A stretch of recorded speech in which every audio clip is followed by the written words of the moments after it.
सोता दिल का तहरीर हबीबा राइट्स एपिसोड 20। मिस तालिया मुराद, जब तक ये लड़की होश में नहीं आ जाती तब तक तुमने यहाँ से हिलना नहीं है और जितना जल्द हो सके इस लड़की को होश में लाओ ताकि इसके होश में आने के बाद मैं अच्छे से इसके होश ठिकाने लगा सकूं। वो अपनी हवस भरी नजरें इसके खूबसूरत सरापे पर डालकर मकरूहपन से बोला। वो इसे लेकर इस इलाके में मौजूद एक पॉश एरिया जहां इसका शानदार बेंगलो था वहां लेकर आया और इसके साकित वजूद को अपने बेड पर लिटाने के बाद इसके मुंह पर पानी के छींटे मारे। इसने बहुत कोशिश की कि वो खुद ही होश में आ जाए। जब इसे होश में आते न देखकर इसने इस सिलसिले में अपनी एक पेशा वराना माहिर डॉक्टर को कॉल करके यहाँ अपने इस बंगलों में बुलवा लिया। बड़ी ही कोई हसीन बला है खान साहब जिसको आप हम सबसे चुरा कर यहाँ लेकर आए हैं। वो जुनिशा के बेनकाब रोशन सभी चेहरे पर नजरें गाड़ते एक अदा से बोली।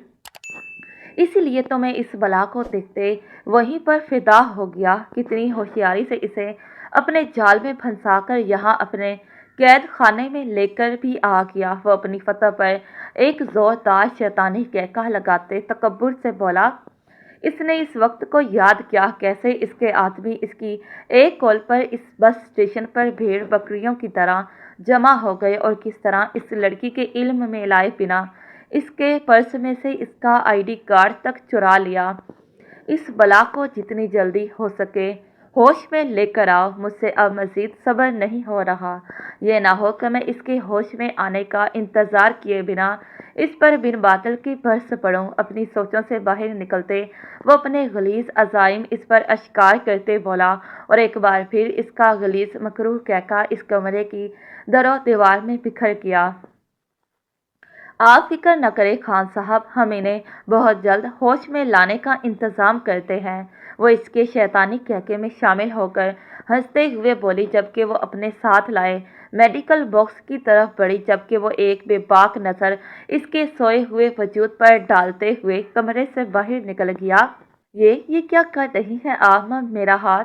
इसके तिब्बी मुआयना के बाद जब वो होश में आई तो इसने अपने बाजू पर किसी चीज़ को चुभते महसूस किया और आंखों के मुकम्मल वाह करने पर इसे पता चला कि वो एक लेडी डॉक्टर थी जो इसकी बाजू पर किसी चीज़ का इंजेक्शन लगा रही थी। वो नासमझी से इसके इंजेक्शन को देखती हड़बड़ा कर उठते बोली।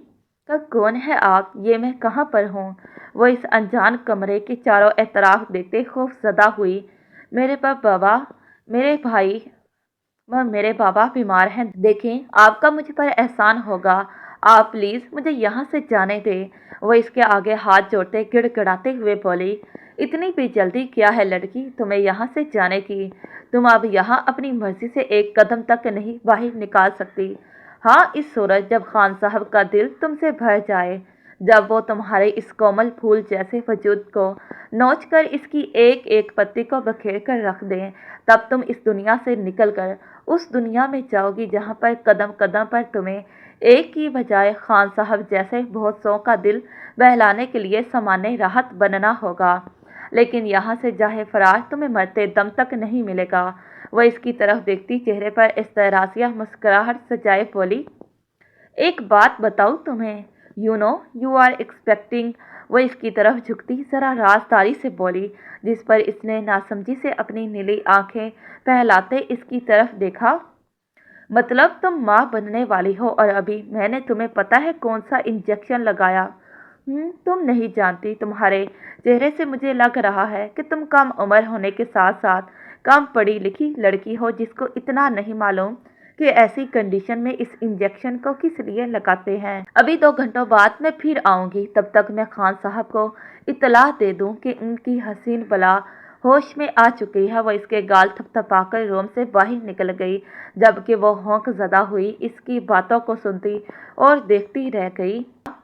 बाबा बाजो। वो जैसे तैसे गिरता पड़ता घर पहुंचा जहां सहन के वस्त में मीर हाकिम कमजोरी नकाहत के मारे चारपाई पर लेटे हुए थे। इसकी दर्द भरी आवाज़ को सुनते दिल पर हाथ रखते लर्जते दिल से बेसाख्ता चारपाई से उठकर इसकी तरफ देखने लगे जबकि वो सीधा चलता हुआ इनके सीने से जाकर लगा और इनकी आगोश के मिलते ही धाड़े मार मार कर रो दिया।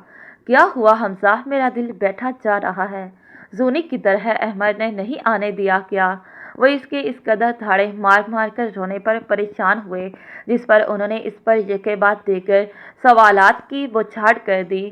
بابا، باجو کو کوئی پتہ نہیں کوئی کون ساتھ لے گیا؟ وہ لے گیا بابا، میں باجو کو نہیں بچا سکا۔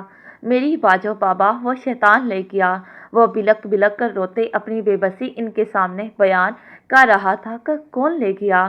میرے پھول کو، میری زونی کو بتاؤ مجھے۔ وہ اس کا رخ اپنے سامنے کرتے اس کو جھنجھوڑتے ہوئے چلائے۔ بابا وہاں بس اسٹیشن پر وہ ایک بار پھر رو پڑا اور ہچکیوں کے درمیان انہیں ساری بات بتا دی۔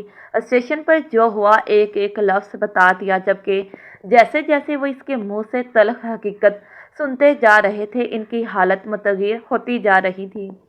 اللہ، میری بچی، میرے لاڈو نازو پلی، میری رانی، میرا پہلا پھول، کوئی نوچ نہ لے۔ میرے پھول کی حفاظت کرنا، اس مالی سے کوتاہی ہو گئی، میرے پھول کی حفاظت کرنا۔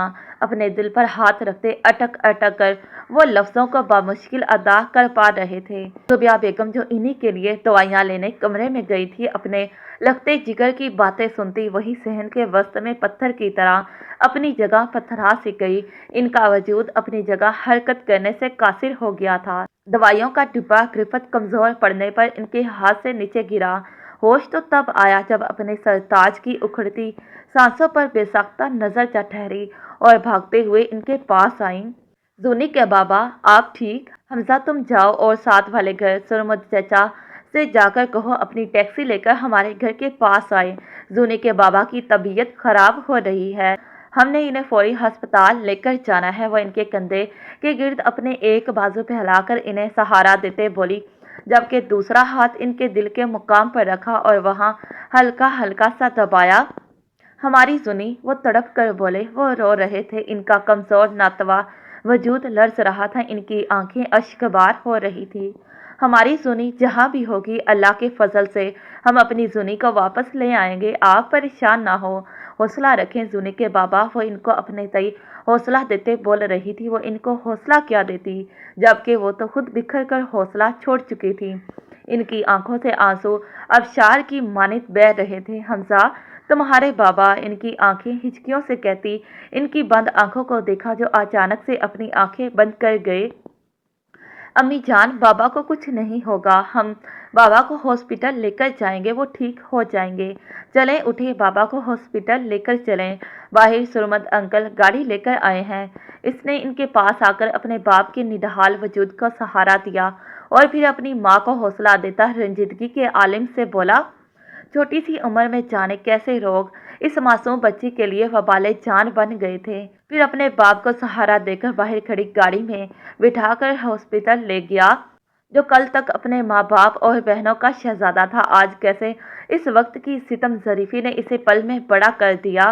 میں یہاں نہیں، ایک پل بھی یہاں نہیں ٹھہروں گی، میں اپنے بچے کو کچھ نہیں ہونے دوں گی، مجھے یہاں سے نکلنا ہوگا۔ سکتے سے نکلتے ہوئے اس نے بے ساختہ اپنے پیٹ پر ہاتھ رکھا۔ اس کے پسینے چھوٹ رہے تھے کہ اگر اس کے بچے کو کچھ ہو گیا تو کیسے خود کو معاف کر پائے گی۔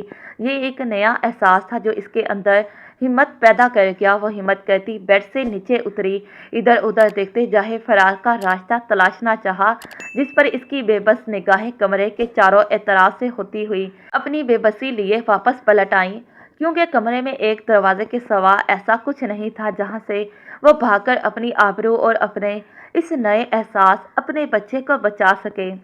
ایک دم نڈر وہ بے خوف سے ہوتی دروازے کی طرف بڑھی۔ جب دروازہ کھولتے ہی وہ اپنی بے دہانی میں کسی سے ٹکرائی۔ کہاں جلدی جانے من، مقابل اسے بے باکی سے اپنی گرفت میں لیتے چہرے پر شیطانی مسکراہٹ لیے بولا، مجھے چھوڑ دو، جانے دو، مجھے جانے دو یہاں سے، میں کہہ رہی ہوں چھوڑ دو مجھے ذلیل انسان۔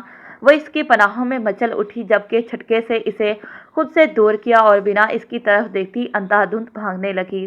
کہاں جاؤ گی مجھ سے بچ کر؟ اب تو مجھ سے رہائی تمہیں تمہاری موت ہی دلا سکتی ہے، اس کے علاوہ کوئی جاہ فرار ممکن نہیں۔ تم چاہ کر بھی اب میری قید سے رہائی حاصل नहीं कर सकती। वो अभी चंद कदम ही दूर भागी होगी जब पीछे से इसने इसके बालों की चोटी से पकड़कर इसके चेहरे का रुख अपने सामने करते इसके मुंह पर धाड़ा था और घसीटते हुए इसे अपने साथ रूम में लेकर चला गया। माँ मुझे छोड़ दो जलील इंसान, अल्लाह तुम्हें गर्क करे। मुझे छोड़ दो माँ, मुझे छोड़ दो अल्लाह के वास्ते। मेरे बाबा बीमार हैं, मैं किसी की बीवी हूँ। वो तकरीबन इसके साथ घसीटते हुए बामुश्किल कदम उठा रही थी और हिचकियों के दरमियान रोते हुए मुसलसल इसे छोड़ देने की फरियादें भी कर रही थी, जबकि वो दरिंदा सिर्फ इंसान किसी भूखे वहशी जानवर की मानिंद इसको कमरे में लेकर जाते हुए वहशियों की तरह इस पर टूट पड़ा। जुल्म बर्बरियत की इंतहा थी जो जुल्म ज्यादती इस मासूम ने इस वक्त दिन की रोशनी में खुद पर झेला। कमरे के बाहर हर सौ दिन के उजाले फैले हुए थे, जबकि इस तारीक कमरे की तारीकी ने इसकी जिंदगी को गहरी खौफनाक तारीकियों में धकेल दिया।